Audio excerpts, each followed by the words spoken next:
Hello everyone, welcome back to this new video. साथियों, स्वागत है आप सभी का इस नए वीडियो में। यूपी पीसीएस और आरओ स्पेशल जो उत्तर प्रदेश विशेष सेशन जो हमारा चल रहा था साथियों, उसमें आज हमारा लेक्चर नंबर 5 है।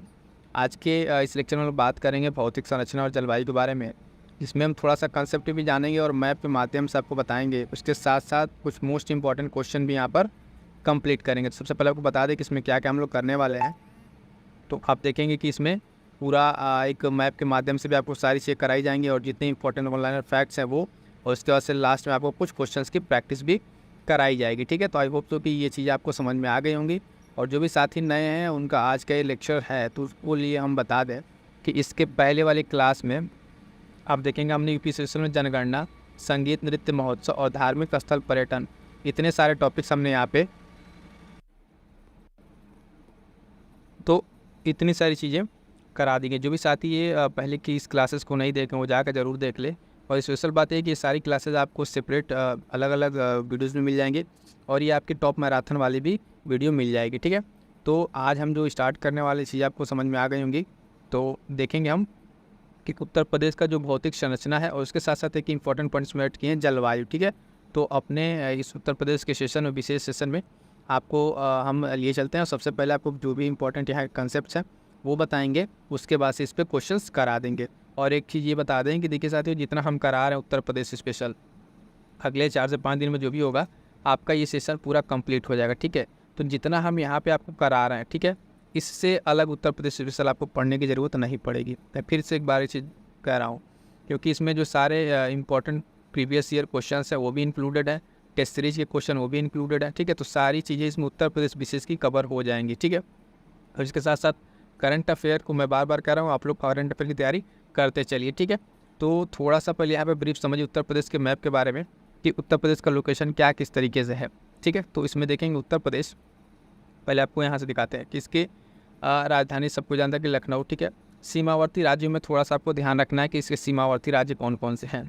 ठीक है, तो इसमें उत्तराखंड, हिमाचल प्रदेश, ठीक है, हरियाणा, दिल्ली जो कि केंद्र शासित प्रदेश है, राजस्थान, मध्य प्रदेश, छत्तीसगढ़, झारखंड और बिहार, इतने राज्य इसके साथ क्या कर रहे हैं, सीमा साझा कर रहे हैं। उसके बाद अंतर्राष्ट्रीय सीमावर्ती देश में एक देखेंगे इंटरनेशनल सीमा नेपाल के साथ साझा होती है। ठीक है, मैप के माध्यम से थोड़ा सा आपको हम क्लियर करने की कोशिश करेंगे कि देखिएगा उत्तर प्रदेश अपना, ये जो आपको इधर रीजन दिख रहा है नेपाल, ये इंटरनेशनल बाउंड्री है, अंतर्राष्ट्रीय सीमा है।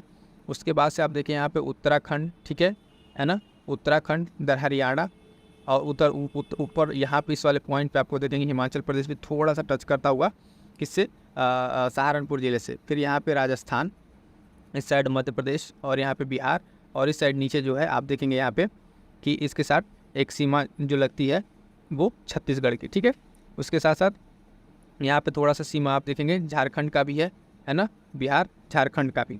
तो यहाँ पे ये जो जिला है सोनभद्र, ये इंपॉर्टेंट हो जाता है, इस पर क्वेश्चन कई बार पूछा हुआ है, तो ये चीज़ आपको ध्यान रखनी है, मोटा मोटी आइडिया।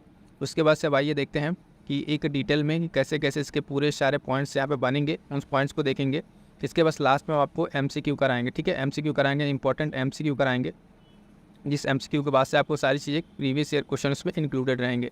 तो देखिए भौतिक संरचना की अगर बात करेंगे उत्तर प्रदेश की, तो सबसे पहले इसका आकार को देखेंगे साथियों। तो किसका आकार जो है हम देखेंगे लंबवत है। कैसा है, लंबवत आकार में ये दिखता है। ग्लोब पर इसकी स्थिति की अगर बात करेंगे तो ग्लोब पर इसकी स्थिति क्या है, तो उसको थोड़ा सा देखिए। ग्लोब पर इसकी स्थिति देखिए, जनरली ये बहुत ज़्यादा इंपॉर्टेंट लेकिन स्टेटमेंट में कभी कभार पूछ लेता है। तो 23 डिग्री 52 मिनट से, ठीक है, 30 डिग्री 24 मिनट उत्तरी अक्षांश पर और 77 डिग्री 5 मिनट से 84 डिग्री 38 मिनट पूर्वी देशांतर के मध्य स्थित है। यानी उत्तर प्रदेश का ये जो एक्सटेंशन है, ठीक है, वो यहाँ पे आपको ग्लोब के उससे दिखाया जा रहा है। ठीक, अब यहाँ पे एक पॉइंट है कि इसका विस्तार जो देखिए उत्तर से दक्षिण और पूरब से पश्चिम, तो उत्तर से दक्षिण लगभग 6 डिग्री 32 मिनट का है। उसके बाद से 7 डिग्री 33 मिनट का ये इसका विस्तार है। ठीक है, इस विस्तार के बाद से देखेंगे अगला पॉइंट कि पूर्व से पश्चिम की लंबाई कितनी, तो 650 किलोमीटर। पूर्व से पश्चिम की लंबाई है 650 किलोमीटर। दक्षिण से उत्तर की चौड़ाई कितनी है, 240 किलोमीटर। ये क्वेश्चन पूछा हुआ है स्टेटमेंट में। देखिए कि उत्तर प्रदेश से संबंधित निम्नलिखित कथनों पर विचार कीजिए। अब यहाँ पे जो आपको फैक्ट दिया है उसको आपको कैसे यूज करना है एग्जाम में, वो चीज़ आपको समझ में आनी चाहिए। तो वहाँ पे दे देगा कि इतनी लंबाई 650 की जगह 660 कर दिया, 250 कर दिया 240 की जगह। तो ये चीज़ आपको याद रखनी है, जो कि खासकर कोर डेटा है, ठीक है। तो इस सारे डेटास को आपको एकदम अच्छे से तैयार रखना है। उत्तर प्रदेश के क्षेत्रफल की अगर बात करें तो कुल क्षेत्रफल आप देखेंगे यहाँ पे 2,40,928 वर्ग किलोमीटर, जो भारत के क्षेत्रफल का कितना है 7.33% है। ये मोस्ट इंपॉर्टेंट है, कई बार ये पूछा हुआ है, तो इस चीज़ को ध्यान रखेंगे। उस चीज़ को हमने यहाँ पे थोड़ा थोड़ा हाईलाइट कर दिया है, जो चीज़ें आपके लिए ज़्यादा इंपॉर्टेंट है, ठीक है। उसके बाद से देखेंगे कुल क्षेत्रफल के बाद से प्रदेश के कुल क्षेत्रफल का नगरीय क्षेत्र कितना है, यानी जो उत्तर प्रदेश का क्षेत्रफल है इसमें नगरीय कितना है, तो 2.70%, ठीक है। इतना याद रखेंगे, ये प्रतिशत से याद रखेंगे, ये काम आएगा। क्षेत्रफल की दृष्टि से अगर बात करें तो देश में इसका स्थान कौन सा, चौथा स्थान है। उत्तर प्रदेश की अगर बात करें पूरे भारत में तो क्षेत्रफल के मामले में कौन स्थान है, चौथा स्थान है। पहले पर राजस्थान, मध्य प्रदेश, महाराष्ट्र के बाद से इसका स्थान चौथा आता है, ठीक है। सर्वाधिक क्षेत्रफल वाले 4 जिले जो घटते क्रम में, ये इंपॉर्टेंट ध्यान दीजिएगा। जो 4 ऐसे जिले हैं जो क्षेत्रफल के मामले में आपको थोड़ा सा यहाँ पे ध्यान देना है कि क्षेत्रफल के मामले में घटते जिले हैं। सबसे बड़े से छोटा तो लखीमपुर खीरी, सोनभद्र, हरदोई और सीतापुर, ये 4 टॉप के जो है वो याद रखिएगा। कई बार क्रोनोलॉजिकल ऑर्डर में चीज़ पूछता है तो वहाँ पे आपको ध्यान रखना होता है। क्या होता है ना कि हम सबसे बड़ा सबसे छोटा ये तो याद कर लेते हैं, कई बार सबसे बड़े और छोटे को हटा के रख देता है, तो हमें क्या होती है वहाँ पे कन्फ्यूजन बन जाती है। सबसे कम क्षेत्रफल वाले 4 जिलों के बारे में बात करें तो हापुड़, गाजियाबाद, भदोही और शामली, ठीक है। ये 4 जिले ध्यान रखिएगा। सबसे अब यहाँ पे 2 चीज़ आपको समझ में आ गई, सबसे बड़ा जिला और सबसे छोटा जिला, तो लखीमपुर खीरी और हापुड़, ठीक है। उसके बाद एक पॉइंट है, प्रदेश का सबसे पूर्वी और पश्चिमी जिला कौन सा है, यानी उत्तर प्रदेश अगर देखें, अभी मैप में आपको सारे पॉइंट्स हम क्लियर कराते हैं, तो देखेंगे बलिया और शामली। कौन, बलिया और शामली, इस पहले जिले को हम आपको दिखा दें कि किस तरीके से ये पूर्वी और पश्चिमी। उसके बाद से प्रदेश का सबसे उत्तरी और दक्षिणी जिला सहारनपुर और सोनभद्र, ठीक है। तो उत्तरी और दक्षिणी, इसको थोड़ा मैप के माध्यम से समझने का प्रयास कीजिएगा। देखिएगा मैप, इस पर बहुत सारे पॉइंट्स हैं, ये भी एग्जाम्स में आने वाले हैं। तो देखिए सबसे उत्तरी अगर बात करें तो यहाँ पे ये सहारनपुर आपको मिल जा रहा है, ठीक है। सहारनपुर आपका मिल जा रहा है। उसके बाद से यहाँ पे आपका एक बात हुई, ठीक है, सहारनपुर हो गया। और यहाँ पर देखेंगे तो यहाँ पे आपका सोनभद्र, ठीक है। ये सोनभद्र जिला, ये इंपॉर्टेंट, बहुत ही महत्वपूर्ण जिला है, क्योंकि ये एक ऐसा इकलौता जिला उत्तर प्रदेश का जो 4 राज्यों से घिरा हुआ है। एक तरफ यहाँ बिहार, ये झारखंड, यहाँ पे छत्तीसगढ़ और ये मध्य प्रदेश। तो इकलौता ऐसा जिला है सोनभद्र जो 4 राज्यों से घिरा हुआ है, ठीक। यहाँ का लास्ट का अगर आप देखेंगे, ये बिहार से सटे हुए जो पूर्वी बता रहा था यहाँ पे, तो बलिया, ये देखिए बलिया, ठीक है, बिहार से ये बॉर्डर शेयर करता हुआ इस साइड, ठीक है, बलिया आपका, ठीक। इधर एक और आपका कौन सा था, बलिया हो गया। उसके बाद से सहारनपुर आपको बता ही दिए। उसके बाद से 2 पॉइंट क्या था, एक और शामली और सहारनपुर हो गया, बलिया हो गया, सहारनपुर और शामली, ठीक है। तो पश्चिमी जिला शामली की बात करें अगर, तो शामली कुछ यहाँ पड़ेगा आपको पश्चिमी वाले में, तो देखिए शामली, यहाँ पे ये शामली सबसे पश्चिमी पड़ रहा है, ठीक है। अगर यहाँ से इसे देखेंगे तो ये वाला पॉइंट यहाँ पे सबसे पश्चिमी बन रहा है। अभी इस वाले पेज पे भी हम आएंगे तो बहुत सारे यहाँ पॉइंट है, आपको क्लियर कराते हैं। देखिएगा उत्तर प्रदेश के बारे में थोड़ा सा यहाँ पे जान लीजिए, इसी मैप पे देख लीजिए क्या क्या इस पे पॉइंट्स है। एक तो नगर निगम के बारे में, ठीक है। मैक्सिमम आप देखेंगे कि लोकसभा विधानसभा की जो सीटें हैं लेजिस्लेटिव असेंबली की, वो कहाँ पर है, तो इलाहाबाद में। और कितनी सीटें हैं, 12 सीटें हैं। कितनी, 12 सीटें हैं। उसके बाद कुछ इंपॉर्टेंट देखिए, यहाँ को कितने उसमें बांटा गया है, पूरे उसको 13 जोन में बांटा गया है। कितने, 3 जोन में बांटा गया है, ठीक। और इन 3 जोन में जो बांटा गया है, पूर्वी, मध्य और पश्चिमी। अभी रिसेंट में जो करंट में चल रही थी चीज़ें, उत्तर प्रदेश को डिवाइड करने की बात हो रही थी, ठीक है। तो उसमें भी इसी तरीके कुछ प्रपोजल है कि 4 पार्ट में उत्तर प्रदेश को विभाजित करने के लिए इस तरह का कुछ सिनेरियो तैयार हुआ है। तो इसमें देखेंगे पूर्वी, मध्य और पश्चिमी। इसमें क्या है कि टोटल आप देखेंगे 18 मंडल और 75 जिले हैं, और हर एक जो जोन है उस जोन में कितने कितने हैं ये आपको इसमें दिखेंगे, है ना। तो पश्चिमी में 6, ठीक है, और मध्य वाले में 5, ठीक है, और पूर्वी में 7। तो ये कौन कौन से, एक बार थोड़ा सा इसको देख लीजिएगा। हम देखेंगे कि अब पश्चिमी वाले में सहारनपुर, मेरठ, आगरा, बरेली, अलीगढ़ और मुरादाबाद, ठीक है। ये 6 किस्में हैं पश्चिमी वाले में। मध्य वाले की बात करें तो झांसी, चित्रकूट, इलाहाबाद, कानपुर और लखनऊ, ठीक। पूर्वी में बात करें तो जिसमें बस्ती, आजमगढ़, गोंडा, फैजाबाद, गोरखपुर, है ना, मिर्ज़ापुर और बनारस, ठीक है। तो ये हो जाएंगे आपके, ठीक है, टोटल मंडल, ठीक है। क्या हो गए ये पूरे मंडल, जो 3 जोन में 18 मंडल हैं उसमें सारे आ जाएंगे, ठीक। आइए चलिए नेक्स्ट पॉइंट देखते हैं, आगे का पॉइंट देखते हैं। इसमें हम लोग कहाँ पे थे, लगभग ये पॉइंट कवर कर रहे थे, यहाँ तक आ जाए थे, कहाँ गया, हाँ बलिया वाला, ठीक है। तो ये बलिया हो गया और शामली, सहारनपुर और सोनभद्र। अब नेपाल से सटे 7 जिले, उनका क्रम पूछ रहा है। 7 जिले कौन कौन से हैं? अब नेपाल जो अंतर्राष्ट्रीय सीमा है उसे सटे कौन कौन से जिले हैं उसको देखिएगा। इस ज़िले में आप देखेंगे महाराजगंज, सिद्धार्थनगर, बलरामपुर, श्रावस्ती, बहराइच, लखीमपुर खीरी और पीलीभीत। ये क्रम इनका देखेंगे पूर्व से पश्चिम की ओर है, ठीक है, पूर्व से पश्चिम की ओर है। किस तरीके किधर से स्टार्ट हो रहा है? तो नेपाल से सटे जिले आप यहाँ पे देखिए, यहाँ से स्टार्ट हो रहा है, ठीक है। महाराजगंज से, महाराजगंज, सिद्धार्थनगर, बलरामपुर, श्रावस्ती, बहराइच, लखीमपुर खीरी और पीलीभीत। ये इंटरनेशनल बाउंड्री यहाँ पे आ रही है। ये जो डॉटेड करके है नेपाल के यहाँ से बाउंड्री, ये वाली बाउंड्री। तो इस वाले पोर्शन पर जितने नेपाल से सटे जिले हैं ये मोस्ट इंपॉर्टेंट है। ये आप PPPCS जब मेंस का लिखेंगे पेपर, पाँचवा पेपर, तो उसमें भी आपको इंटरनल सिक्योरिटी में यहाँ पे चीज़ें आपको बहुत सारी देखने को मिलेंगी, किस तरीके से यहाँ पे इंटरनल सिक्योरिटी को थ्रेट है इस वाली बॉर्डर से। तो ये सारे डिस्ट्रिक्ट आपको क्रोनोलॉजिकल ऑर्डर में एकदम याद होने चाहिए। पूरब से पश्चिम पूछे या पश्चिम से पूरब पूछे तो आपको सारी चीज़ यहाँ पे क्लियर होना चाहिए, ठीक है। नेक्स्ट पॉइंट देखते हैं। हाँ, नेपाल से 7 जिले हो गए। उसके बाद से देखिए उत्तर प्रदेश की जो लंबाई है नेपाल से सीमा की लगभग 500 है ना 79 किलोमीटर की लंबाई है, ठीक है। नेक्स्ट देखेंगे, ये तो हो गया। उसके बाद से प्रदेश से सटे जो राज्यों की संख्या है उसमें 9 है। इसमें 8 राज्य हैं और एक केंद्र शासित प्रदेश है। स्टार्टिंग में हमने आपको दिखाया कौन कौन से राज्य हैं। अभी आगे हम फिर यहाँ पे देखेंगे कौन कौन से राज्य हैं, किस तरह से जिले हैं, ठीक है। अब देखिए यहाँ पे इंपॉर्टेंट, उत्तराखंड से सटे 7 जिले हैं जो क्रमशः कैसे हैं, यहाँ से पश्चिम से पूर्व की ओर सहारनपुर, मुजफ्फरनगर, बिजनौर, मुरादाबाद, रामपुर, बरेली और पीलीभीत।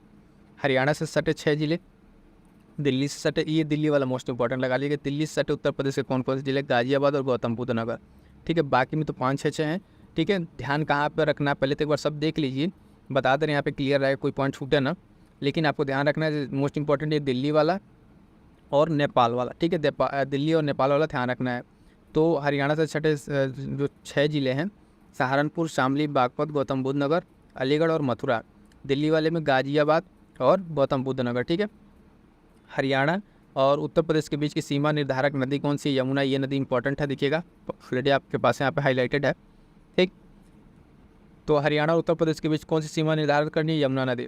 राजस्थान से सटे 2 जिले कौन कौन से? आगरा और मथुरा। आगरा और मथुरा 2 जिले हैं जो आप देख पा रहे हैं कि राजस्थान सटे हैं। मध्य प्रदेश से सटे कितने जिले हैं? 11 जिले हैं। सर्वाधिक जिले हमें लग रहा है यहीं पे ये आप देखेंगे कि मध्य प्रदेश से हैं, ठीक है। तो इसमें कौन कौन से एक बार देख लीजिए, आगरा है, इटावा, जालौन, झांसी, ललितपुर, महोबा, बांदा, चित्रकूट, इलाहाबाद, मिर्ज़ापुर और सोनभद्र। बिहार से सटे 7 जिले, तो क्रमशः दक्षिण से उत्तर की तरफ सोनभद्र, चंदौली, गाजीपुर, बलिया, देवरिया, कुशीनगर है ना और महाराजगंज, ठीक है। अब देखिए यहाँ पे कुछ इंपॉर्टेंट पॉइंट है, फिर आपको मैप पे लिए चलिए सारा क्लियर कराते हैं मैप के माध्यम से। तो छत्तीसगढ़ से सटा जिला सोनभद्र, ठीक है। झारखंड से सटा सोनभद्र, यानी 2 ये स्टेट ऐसे हैं जिनसे सिर्फ यही जिला सट रहा है, सोनभद्र, छत्तीसगढ़ और झारखंड। सोनभद्र से सटे राज्यों की संख्या कितनी है? तो 4 राज्य मैंने आपको मैप में बताया, मध्य प्रदेश, छत्तीसगढ़, झारखंड और बिहार। ये इंपॉर्टेंट है, कई बार पूछा हुआ उत्तर प्रदेश से स्पेशल से क्वेश्चन। अब यहाँ पे याद ध्यान दीजिएगा कि 2 ही राज्य ऐसे हैं जो सिर्फ एक जिला शेयर कर रहा है यहाँ पे, ठीक। अगला पॉइंट है कि प्रदेश के सबसे दक्षिणतम बिंदु को स्पर्श करने वाला राज्य छत्तीसगढ़, और प्रदेश के सबसे उत्तरी पश्चिमी बिंदु को कौन सा स्पर्श कर रहा है? तो हिमाचल प्रदेश। हिमाचल प्रदेश अभी आपको दिखा रहा है कहाँ पर है ये हिमाचल प्रदेश, किस तरीके से टच कर रहा है। आइए फिर से मैप पे चलते हैं। तो ये वाला जो पोर्शन आप देख रहे हैं यहाँ पर, ये है आपको मिलेगा यहाँ पे हिमाचल प्रदेश। यहाँ पे सहारनपुर का एक छोटा सा टिप यहाँ पे टच करता है, ठीक है।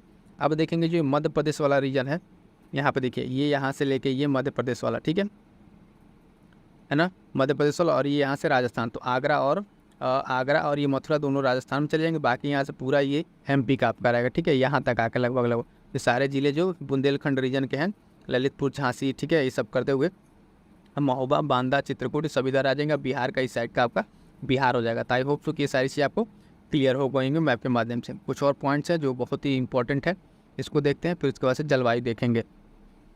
चलिए, तो यहाँ पे देखेंगे प्रदेश के सबसे पूर्वी और पश्चिमी बिंदु को स्पर्श करने वाला राज्य कौन है? एक तो बिहार है और हरियाणा, ठीक है। पूर्वी और पश्चिमी कह रहा है, कौन सा? पूर्वी, यानी इधर पूर्वी साइड और इधर इस साइड का पश्चिमी, ठीक है। अब देखेंगे कि इसमें क्या कह रहा है। एक इंपॉर्टेंट पॉइंट फिर से है यहाँ पे जो पूछा हुआ है कि उत्तर प्रदेश का जो प्राचीनतम भूखंड है वो गोंडवाना लैंड का एक भाग है। किसका है? गोंडवाना लैंड, ठीक है। उत्तर प्रदेश जो है किसका है? गोंडवाना लैंड का भाग है।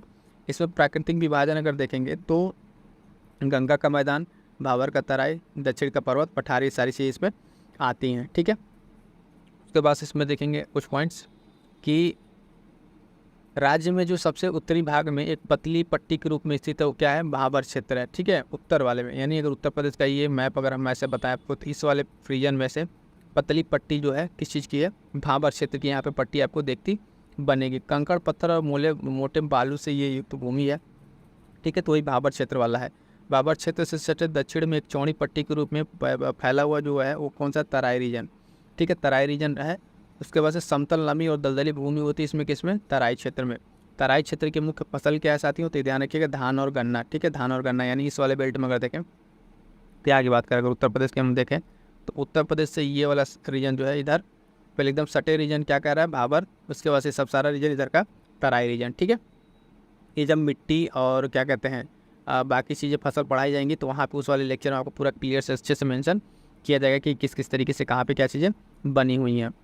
ठीक है, नेक्स्ट क्या है, तराई हो गया। ठीक है, धान गन्ना वाला हो गया। अब देखिए आप तराई क्षेत्र में बुंदेलखंड पठारी क्षेत्र स्थित है, कहाँ पे, मैदानी क्षेत्र में। यमुना के पूर्व गंडक जो है, ठीक है, यमुना के पूर्व गंडक के पश्चिम में स्थित कौन सी है, तो मैदानी क्षेत्र है। गंगा यमुना नदियों के नाम देखिएगा, ये सब कहाँ कौन सा बनाते हैं, मैदानी क्षेत्र। कौन कौन सी नदियाँ इसमें शामिल है, गंगा, यमुना, घाघरा, शारदा, रामगंगा, राप्ती, गंडक, द्वारा लाई, कौप, कीचड़ से क्या बनते हैं, मैदानी क्षेत्र बनते हैं। यानी बीच का जो उत्तर प्रदेश का भाग है वो किससे बना हुआ है, ये सब मैदानी क्षेत्र है उत्तर प्रदेश का। अगला है, पहले यहाँ पे सारा कंसेप्ट कर लिए, फिर अभी आपके हमसे क्यों कराया जाएगा। ठीक है, मैदानी क्षेत्र के जो नवीन कौप है निक्षेप, उनको क्या कहा जाता है, तो खादर कहा जाता है नवीन नए वाले को। और पुराना जो हो जाता है, पुराना निक्षेप, उसको कहते हैं बांगर। ये है क्या, जैसे मान लीजिए नदी बह रही है तो जो नई मिट्टी आ रही है यहाँ पे वो खादर है। उसके बाद जो किनारे के डिपोजिशन हो जा रहा है तो क्या बन जा रहा है, बांगर बन जा रहा है। ठीक है, बांगर बन जा रहा है। अगला पॉइंट, मैदानी क्षेत्र का ढाल जो है उत्तर पश्चिम से है। ठीक है, ढाल किधर से, उत्तर पश्चिम से किधर, दक्षिण पूर्व की ओर है। खादर क्षेत्र में नदियों का आवरण होने से क्या बनता है, बीहड़ बनता है। उत्तर प्रदेश में सर्वाधिक बीहड़ों का निर्माण कहाँ हुआ है, चंबल और यमुना के तट पे। कहाँ पे, उत्तर प्रदेश में अगर हम देखेंगे तो सर्वाधिक चंबल और यमुना के तट पे क्या निर्माण हुआ, बीहड़ों का निर्माण हुआ है। मैदानी क्षेत्रों में सबसे अच्छी फसल या मुख्य फसल क्या है, तो गेहूँ, धान और आलू है। विशाल मैदानी क्षेत्र जिसमें अगर बात करें दक्षिण से ललितपुर और सोनभद्र तक फैला हुआ है, कौन सा, पठारी या बुंदेलखंड वाला क्षेत्र यहाँ पे फैला हुआ है। इन सबकी ऊंचाई कितनी है, तो 300 मीटर है। पहाड़ी क्षेत्र की जो औसत है 300 मीटर है, लेकिन मिर्ज़ापुर सोनभद्र में कुछ जगह पहाड़ी 600 मीटर तक भी ऊंची आपको देखने को मिल जाएंगे। ठीक है, अगला पॉइंट सारा बुंदेलखंड से रिलेटेड है। बुंदेलखंड पे थोड़ा फोकस कर लीजिए, क्योंकि बुंदेलखंड एक नया प्राधिकरण सरकार ने, उत्तर प्रदेश सरकार ने बनाने को, बीडा बनाने का निश्चय किया है। तो नो डाउट बुंदेलखंड के डेवलपमेंट जब सरकार फोकस कर रही है, बहुत सारी परियोजनाएँ ला रही हैं, वहाँ पर योजनाएँ हैं, है ना, बहुत सारा वहाँ पे अलग अलग तरीके की चीज़ों के डेवलपमेंट की बात चल रही है। तो इससे रिलेटेड ये सारा पॉइंट इसलिए हमने यहाँ पे इंक्लूड किया है कि यहाँ से पॉइंट बन सकता है। तो बुंदेलखंड क्षेत्र में कुछ भाग इसका बघेलखंड का सम्मिलित है, जो सोनभद्र इलाके में आपको देखने को मिलेगा। प्रदेश के कितने जिलों में पठारी बुंदेलखंड क्षेत्र का विस्तार है, तो लगभग 11 जिले। वही नीचे के जो जिले हैं, यहाँ से ये वाला जो नीचे का जिला है, इसमें सब बुंदेलखंड रीजन, बुंदेलखंड सर्किट, सब कितनी चीज़ें बनाई जा रही है। जब आप मेंस पढ़ेंगे, मेंस वाली क्लास लेते हैं, उसमें सारी चीज़ें हमने डिस्कस कर रखा है। तो बुंदेलखंड पहाड़ी क्षेत्र हो गया, सीमा पर बहती गंगा यमुना पे। मिर्ज़ापुर वाला देखेंगे, यहाँ पे क्या क्या है, कुशेसरा जो खड़ंजा जलप्रपात है, ठीक है, वो कहाँ पे, मिर्ज़ापुर में है। ठीक, बुंदेलखंड जो पहाड़ी पठारी क्षेत्र की पश्चिमी सीमा बहती है तो बेतवा नदी है। फिर बुंदेलखंड की ओर अगर देखेंगे ढाल किस तरफ है, तो उत्तर की ओर ढाल है इसका। वहीं पे केन बेतवा लिंकिंग का प्रोजेक्ट की बात भी चलता है, मध्य प्रदेश से संबंधित तौर पर उत्तर प्रदेश से ये संयुक्त परियोजनाएँ भी चलती हैं। तो बुंदेलखंड रीजन को सिंचाई के लेके ही उस सारी बातें वहाँ पर अभी चल रही हैं। बुंदेलखंड पहाड़ी क्षेत्र में मुख्य फसल क्या है, तो दाल और तिलहन है। और वहाँ की जलवायु के बारे में अगर देखें, जलवायु क्या किस तरीके से है, तो जलवायु वाला अभी आगे चल के हम इसको डिस्कस करते हैं। जलवायु किस तरीके से, मानसूनी और उष्णकटिबंधीय किस तरीके से, तो अभी जब जलवायु वाला पॉइंट आता है तो वहाँ पे डिस्कस करते हैं। 3 ऋतुएं यहाँ पे देखेंगे, कौन कौन सी ऋतुएं यहाँ पे हैं, ग्रीष्म, वर्षा और शीत ऋतु है उत्तर प्रदेश की। और ग्रीष्म ऋतु में प्रदेश में दक्षिणी भाग में अधिक तापमान का कारण है कि कर्क रेखा का नज़दीक होना। ठीक है, कर्क रेखा का नज़दीक होने से यहाँ पे दक्षिण वाले भाग में ज़्यादा अधिक गर्मी होने लगती है। प्रदेश में बंगाल की खाड़ी से मानसून को जाना जाता है पूर्वा नाम से। और प्रदेश में होने वाली संपूर्ण वर्षा का 75 से 85% भाग कहाँ से होता है, तो इससे पूर्वा वर्षा से होता है। ठीक है, अब यहाँ पे कुछ और इंपॉर्टेंट पॉइंट देख लीजिए, इसलिए कह रहे हैं कि सारा कंप्लीट हम आपको यहाँ पे करा दे रहे हैं ताकि आपको फर्दर किसी और चीज़ को पढ़ने की ज़रूरत ना पड़े। तो देखिए उत्तर प्रदेश में जहाँ पे पूर्वा वर्षा, सर्वाधिक वर्षा जो तराई क्षेत्र में होती है। सर्वाधिक और सबसे कम वर्षा वाले ज़िले हैं गोरखपुर और मथुरा। तो गोरखपुर में सर्वाधिक वर्षा होती है और सबसे कम मथुरा में। प्रदेश में विभिन्न औसत जो वार्षिक वर्षा है वो अलग अलग क्षेत्र में अलग अलग है, ठीक है। तो यहाँ पे इतना पॉइंट ध्यान नहीं रखना है, ठीक है। ये मेंस के प्रोस्पेक्टिव जब आप किसी आंसर को लिखेंगे तो वहाँ काम आएगा, ठीक। ये वाला इंपॉर्टेंट पॉइंट देखिए, प्रदेश का सर्वाधिक नम भूमि, ठीक है, वेटलैंड वाला क्षेत्र कौन सा है, सोनभद्र है, लगभग 5.08%। और प्रदेश का सबसे कम नम भूमि वाला बागपत और हाथरस। ये 4 पॉइंट यहाँ पे क्या याद हमने जो इंपॉर्टेंट बता दें। तो वर्षा वाला जिला सबसे ज़्यादा और कम, ठीक है, और नम भूमि, तो ये सोनभद्र और बागपत। ये भूमि वेटलैंड के बारे में बात कर रहा है और यहाँ पे वर्षा के लिए बात कर रहा है तो गोरखपुर और मथुरा, ठीक है। अब आ जाते हैं हम लोग किस पे, जलवायु पे। इसके बाद से जलवायु बस लास्ट सेशन बचेगा हमारा, क्वेश्चन रहेंगे, इंपॉर्टेंट क्वेश्चन करा देंगे, कंप्लीट हो जाएगा। जलवायु में क्या क्या है तो यहाँ पे देखिए, मेन रूप से जलवायु उत्तर प्रदेश की अगर बात करें तो सामान्य रूप से उत्तर प्रदेश की जलवायु उष्णकटिबंधीय मानसूनी, क्या है, उष्णकटिबंधीय मानसूनी जलवायु है, ठीक। और यहाँ पे ग्रीष्म ऋतु में अगर आप देखेंगे तो जून में तापमान अपने उच्चतम बिंदु पर आता है, कब, जून में, ठीक है। औसत तापमान 14 डिग्री सेल्सियस का, और सबसे अधिक गर्मी आगरा और झांसी में पड़ती है और सबसे कम गर्मी बरेली में पड़ती है, ठीक है। तो ये पॉइंट्स जो है इंपॉर्टेंट पहले से हाईलाइटेड है आपके लिए, ठीक है। सबसे अधिक गर्मी आगरा और झांसी में, और सबसे कम गर्मी कहाँ पे, बरेली में पड़ती है, ये अनुमान, ठीक है। वर्षा ऋतु में पूर्वा से जो अभी देखें वर्षा होती है यहाँ पे, ठीक। फिर वही पॉइंट कि यहाँ से जो दक्षिण पूर्व और पूर्वी सिरे से आती है बंगाल खाड़ी से, वहाँ से ये मानसून होता है। और प्रदेश में लगभग 75 से 85% वर्षा इसी मानसून से होती है, यानी पूर्व मानसून से जो बंगाल की खाड़ी से आती है, ठीक। गोरखपुर में सर्वाधिक वर्षा होती है, पॉइंट हमने देख लिया, ठीक है। मथुरा में सबसे कम होता है, पूर्वी मैदान में औसत वर्षा इतनी है, ठीक है, इतना इसमें जो बहुत ज़्यादा पॉइंट नहीं है। जनवरी देख लेंगे, प्रदेश का सबसे ठंडा महीना होता है और दक्षिणी पहाड़ी तथा पठारी क्षेत्रों का तापमान लगभग 28 डिग्री सेल्सियस के यहाँ पे मिलता है। तो ये पॉइंट जनवरी वाले याद रखिएगा, जनवरी सर्वाधिक ठंडा महीना यहाँ पे आपको देखने को मिल जाता है, ठीक है। ये सारा पॉइंट हमने कवर कर लिया है साथियों। इसमें अब आपका इस भौतिक संरचना और जलवायु से कोई पॉइंट नहीं छूटेगा। अब आ जाते हैं आपको कुछ क्वेश्चंस की प्रैक्टिस करा देते हैं कि जो क्वेश्चन विगत वर्षों में पूछे गए हैं उन क्वेश्चंस को आप देख लीजिए यहाँ पे, ठीक है। तो पहला ही क्वेश्चन है, अभी देखेंगे फटाफट से कि निम्न में से कौन सा प्रदेश जनपद का जो उत्तराखंड, हरियाणा तथा हिमाचल प्रदेश का सीमा बनाता है। तो मेरठ, सोनभद्र, मुजफ्फरनगर, नो डाउट अभी हमने डिस्कस किया, सहारनपुर जो टिप पे था, हरियाणा के साथ भी हिमाचल प्रदेश उत्तराखंड के साथ सीमा बनाता है। फटाफट से देखते चलिए। क्षेत्रफल के घटते क्रम के हिसाब से विकल्पों का चयन करना है, ठीक है। तो वही अभी हम डिस्कस किया, ऑप्शन बी जिससे राजस्थान से शुरू हो रहा है, उत्तर प्रदेश चौथे स्थान पर आता है यहाँ पे, ये हमने आपको टू द पॉइंट बताया था, ठीक। उसके बाद से नेक्स्ट है, लखनऊ की सीमा स्पर्श नहीं करती है, लखनऊ की सीमा स्पर्श नहीं करती है, किससे नहीं करती है, तो उन्नाव, हरदोई, बाराबंकी, बलिया से नहीं करेगी। बलिया आपका बिहार के साइड में पड़ेगा, ठीक है। किधर पड़ेगा बलिया, आपको एक बार फिर से हम लिए चलते हैं मैप पे ला के दिखा दे, आपको थोड़ा चीज़ें क्लियर हो जाएंगी। ये देखिए लखनऊ, तो लखनऊ के साइड ये लखनऊ, ठीक है। इधर उन्नाव, हरदोई है ना, रायबरेली, अमेठी नहीं कनेक्ट करेगा, ठीक है। बाराबंकी है और सीतापुर, तो यहाँ पे कौन नहीं देखेगा, बिहार वाले बलिया भी हमको पता है सबसे पूर्वी यहाँ बिहार से कनेक्टेड है, तो इसका कोई शो नहीं है। क्वेश्चन बहुत ही सिंपल पूछा हुआ था, ठीक है, हो गया। अब देखिए पश्चिम में, ये वाला क्वेश्चन क्लियर होगा, बलिया वाला। पश्चिम में कौन सी नदी काफ़ी हद तक उत्तर प्रदेश की सीमा निर्धारित करती है, तो यमुना नदी, अभी हमने बताया यमुना नदी है। उत्तर प्रदेश के भाबर क्षेत्र में किस प्रकार की मिट्टी पाई जाती है, ठीक है। भाबर क्षेत्र में कैसी मिट्टी होगी, तो कंकरीली और पथरीली होगी। कैसी होगी, कंकरीली और पथरीली, हमने बताया भी मिट्टी होगी कंकरीली पथरीली। उत्तर प्रदेश के किस जिले में सबसे कम वर्षा होती है, तो मथुरा में, ठीक है। मथुरा में नो डाउट अभी हमने क्वेश्चन करा है, ठीक है। ये कुछ जिलों का क्या करना है, उत्तर से दक्षिण क्रम में अरेंज करना है, पीछे से क्वेश्चन है, तो ये मैप के माध्यम से होगा। सिद्धार्थनगर, संत कबीरनगर, अम्बेडकर नगर, ठीक है। थोड़ा सा मैप के माध्यम वाला क्वेश्चन है, इसको स्किप करते हैं, ठीक। ये क्वेश्चन देख लीजिए, भौगोलिक दृष्टि से सही घटता क्रम यहाँ पे बताना है, ठीक है। सही घटता क्रम बताना है, तो ये भी क्वेश्चन आपको थोड़ा सा उस तरीके से मिल जाएगा यहाँ पे। इसको भी स्किप कर दिए क्योंकि ये टू द पॉइंट पे आपको भौगोलिक क्षेत्रफल से देखना पड़ेगा, ठीक है। इसको रहने देते हैं। ये क्वेश्चन देख लीजिए, इंपॉर्टेंट है। किस जिले में सर्वाधिक वर्षा होती है, तो गोरखपुर। अभी सबसे कम वाला भी आ गया और सबसे ज़्यादा वाली, दोनों क्वेश्चन यहाँ पे पूछा हुआ है। निम्न में कौन सा क्षेत्रफल के बढ़ते क्रम में सही दृष्टि है, फिर से वही वाला क्वेश्चन इसी तरीके से आ गया है, ठीक है। तो इसका राइट आंसर हम आपको बता दे रहे हैं, राइट आंसर इसका हो जाएगा, ठीक है। सी आंसर है गौतम बुद्ध नगर, बाराबंकी, मिर्ज़ापुर, सोनभद्र। अगला जो इंपॉर्टेंट पॉइंट है, सोनभद्र वाला जिले किस जिले को स्पर्श करता है, सोनभद्र जिले को स्पर्श करता है कौन कौन, कितने राज्यों की सीमाएं हैं यहाँ पे, लगभग आप देखेंगे हमने बता दिया आपको 4 राज्यों की सीमाएं कौन कौन सी हैं, आपको हम डिस्कस ये कर चुके हैं। बस आपको क्वेश्चन यहाँ फटाफट से दिखा दे रहे हैं कैसे कैसे क्वेश्चन आता है। उत्तर प्रदेश से कौन सा क्षेत्र आदिकाल की प्राचीनतम शैलों से निर्मित है, तो ये कौन से शैलों से निर्मित है, यहाँ पे तो बुंदेलखंड वाला रीजन की हम लोग बात कर रहे हैं। बुंदेलखंड। निम्न में से किससे उत्तर प्रदेश की सीमा नहीं लगती है? राजस्थान, पंजाब, इनमें से कोई नहीं, हरियाणा। ठीक है, तो कौन सा हो जाएगा? पंजाब से इसकी उत्तर प्रदेश की सीमा नहीं लगती। किसकी से नहीं लगती? पंजाब से नहीं लगती है। ठीक है, पंजाब वाला यहाँ पे राइट आंसर हो जाएगा। ठीक है, आइए अगला देखते हैं। उत्तर प्रदेश में सर्वाधिक वर्षा का क्षेत्र कौन सा है? उत्तर प्रदेश में सर्वाधिक वर्षा का क्षेत्र कौन सा है? तो तराई क्षेत्र है। ठीक, निम्नलिखित में सर्वाधिक वर्षा वाला क्षेत्रफल सर्वाधिक जो क्षेत्रफल है कौन सा है? वर्षा नहीं है, सिर्फ क्षेत्रफल पूछ रहा है यहाँ पे, तो लखीमपुर खीरी। और सबसे कम वाला कौन सा? हापुड़। ठीक है, हापुड़, ये दोनों याद रखेंगे, पॉइंट पूछा हुआ क्वेश्चन है। तो इस तरीके से क्षेत्रफल की दृष्टि से उत्तर प्रदेश के राज्य में कौन सा स्थान है? तो चौथा स्थान है। पहले पर राजस्थान है, दूसरे मध्य प्रदेश, उसके बाद से महाराष्ट्र और उसके बाद से उत्तर प्रदेश। निम्नलिखित में से किस जिले को अंतर्राष्ट्रीय सीमा स्पर्श नहीं करती है? तो वही साइड वाला बताया, बलरामपुर था उसमें। ठीक है, श्रावस्ती था, पीलीभीत था, बस्ती नहीं था। ठीक है, तो बस्ती नहीं, गलत हो जाएगा, बस्ती नहीं होगा।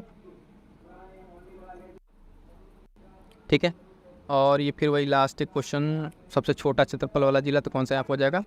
अब यहाँ पे देखिए, क्या अभी उन्होंने बता रहे थे ना कि हापुड़ तो है, लेकिन अब वहाँ पे हापुड़ को मिस कर दिया। फिर वो जो घटते क्रम में अगर आपको याद रहा होगा तो उस हिसाब से यहाँ पे कौन सा हो जाएगा? यहाँ पे ऑप्शन के हिसाब से वाराणसी आंसर हो जाएगा। तो ये तो साथियों आज का पूरा कंप्लीट सेशन।